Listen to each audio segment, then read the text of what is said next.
Ang inyong lingkod po, Deogracias Iñiguez, Obispo ng Diocese ng Caloocan. Nalalapit na naman tayo sa pinakatampok na bahagi ng ating liturgical year. So sa ating pananampalataya, meron tayong isang buong taon. Binubuo ng 52 araw ng Panginoon o araw ng linggo, kung saan ating ipinagdiriwang ang tinatawag nating History of Salvation. At sa ating pagdiriwang na ito, ang pinakatampok ay natural, yung pinaka-climax ng saving act, which is what we call the Paschal Mystery. Ang Misteryo Pascual, ang Pasko ng pagkabuhay.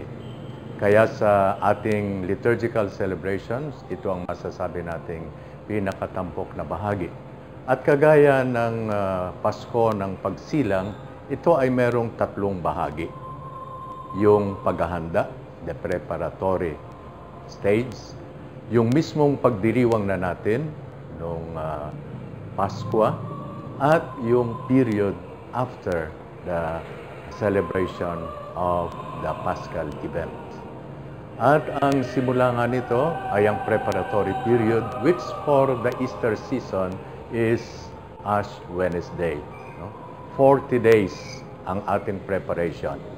So 40 days, the number 40 is a biblical number, signifying preparation.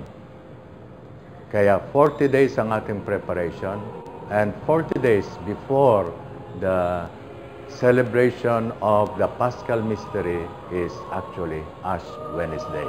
At sa taong ito po ay tumatama sa 22 ng Pebrero.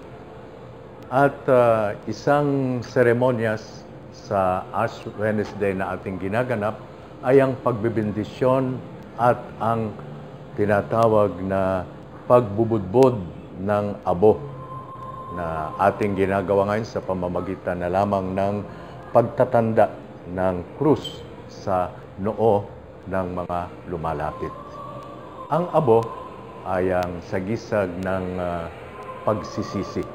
Para sa mga Hudyo, sa sandaling sila ay dumating sa pagkilala na sila'y mga makasalanan o nagkakaroon ng kasalanan sa kapaligiran, ipinapahayag nila ito sa pamamagitan, isa sa mga pamamaraan ay ang pagbubudbod ng mga abo sa kanilang katawan. Kaya ito yung kinuha ng ating simbahan para maging simbolo ng simula ng Season of Lent.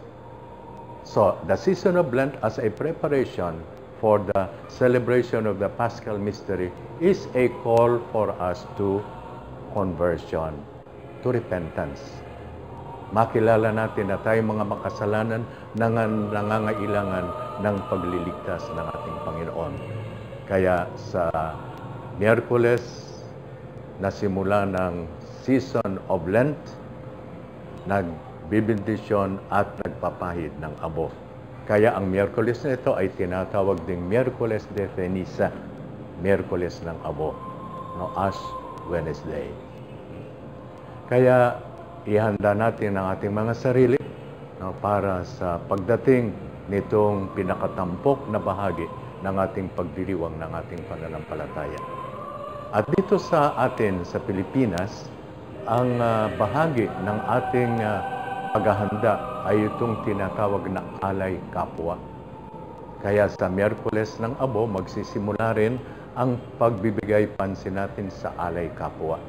Na ito ay pamamaraan ng ating paghahanda ng ating mga sarili, ang pagdudulot ng higit na pagbabago sa ating buhay bilang pagtanggap sa ating Panginoon at tagapagligtas sa pamamagitan ng diwa ng alay kapwa na walang iba kundi ang diwa, ang pinakasentrong diwa ng kaugnayan natin sa Diyos, ang pag-ibig sa Diyos sa pamamagitan ng pag-ibig sa ating mga kapwa-tao.